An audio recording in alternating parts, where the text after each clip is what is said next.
जय हिंद एवरीवन। काफ़ी सारे दोस्तों को जीडीएस की नई भर्ती के बारे में पता चल गया होगा, लेकिन ये वीडियो सिर्फ उन साथियों के लिए है जिनको अभी तक जीडीएस की नई भर्ती के बारे में कुछ भी नहीं पता चला है।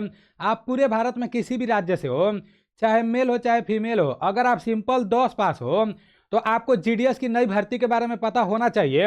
ऑल इंडिया के लिए टोटल 28,635 वैकेंसी निकाला गया है और ये एक ऐसी भर्ती होती है जिसमें कोई भी लंबाई नहीं नापा जाता है, कोई भी पेपर नहीं कराया जाता है, कोई भी दौड़ नहीं कराया जाता है, बस फार्म भरो और नौकरी पाओ। सारी चीज़ें मैं आप लोगों को बता रहा हूँ, किस राज्य के लिए कितना वैकेंसी निकाला गया है और किस राज्य के लिए क्या इंपॉर्टेंट बात रहने वाला है, वो भी मैं आप लोगों को इस वीडियो के माध्यम से बताने वाला हूँ। ऑनलाइन का डेट बता दिया गया है, ठीक है ना, और ऑनलाइन कराने के लिए ज़्यादा टाइम नहीं दिया गया है, 13 से 14 दिन का टाइम दिया गया है। तो जितने भी साथियों को इसमें फार्म भरना है, सिंपल 10 पास से भर्ती है, 18 से लेकर 40 साल तक इसमें एज मांगा जाता है। आप लोग देख लो इसका प्रोसेस क्या है, तो फिर आप लोग फार्म भर देना, ठीक है ना। एप्लीकेशन फीस भी ज़्यादा नहीं रहने वाला है, सिर्फ 100 रुपये एप्लीकेशन फीस रहने वाला है। यहाँ पर बताया जा रहा है भारत सरकार संचार मंत्रालय डाक विभाग द्वारा ये भर्ती निकाला गया है, ठीक है ना। इसका पूरा नोटिफिकेशन मैं अपने टेलीग्राम चैनल में भेज दूंगा। अगर आप अभी तक मेरे टेलीग्राम चैनल में नहीं जुड़े हो तो पता नहीं किस दुनिया में जी रहे हो यार। आप टेलीग्राम पर जाकर नीलेश ब्लॉग लिखकर सर्च मारना, उधर मेरा टेलीग्राम चैनल आ जाएगा, उसमें आप जुड़ जाना। उसमें इस भर्ती का पूरा नोटिफिकेशन मैं भेज दूंगा, ठीक है ना। अभी वीडियो समाप्त होने के बाद मैं भेज दूंगा।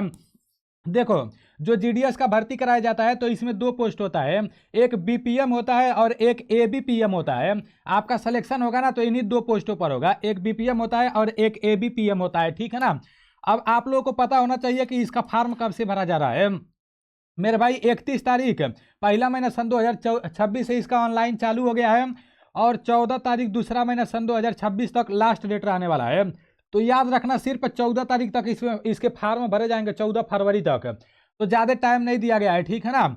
और आपका जो एप्लीकेशन फीस है ये बताया जा रहा है कि 2/2/2026 से लेकर 16/2/2026 तक एप्लीकेशन फीस जमा हो सकता है, ठीक है ना। मतलब 14 तारीख तक फार्म भरा जाएगा और अगर आपका एप्लीकेशन फीस जमा लिया नहीं गया रहेगा, उधर एक्सेप्ट नहीं हुआ रहेगा, तो 16 तारीख तक उसको लिया जा सकता है।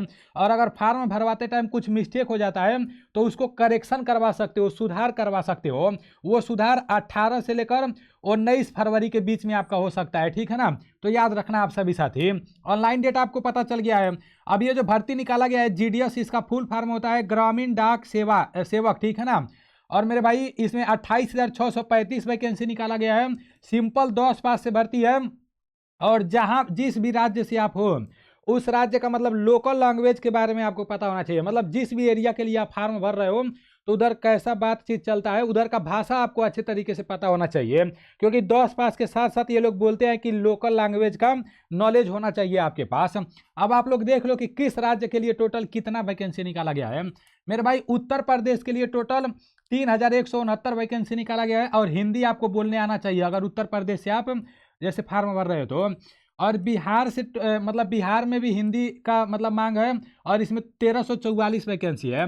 दिल्ली के लिए 57 वैकेंसी है, मध्य प्रदेश के लिए 2102 वैकेंसी है, राजस्थान के लिए 634 वैकेंसी है, हरियाणा के लिए 270 वैकेंसी है, उत्तराखंड के लिए 436 वैकेंसी है, छत्तीसगढ़ के लिए 1155 वैकेंसी है, हिमाचल प्रदेश के लिए 520 वैकेंसी है, झारखंड के लिए 908 वैकेंसी है, ओडिशा के लिए 1191 वैकेंसी है, गुजरात के लिए 1782 वैकेंसी है, कर्नाटक के लिए 1022 वैकेंसी है, केरल के लिए कितना है मेरे भाई, केरल के लिए आपका 1691 वैकेंसी है, आंध्र प्रदेश के लिए 1060 वैकेंसी है, तेलंगाना के लिए 608 वैकेंसी है और तमिलनाडु के लिए कितना है मेरे भाई, तमिलनाडु के लिए 2009 वैकेंसी है।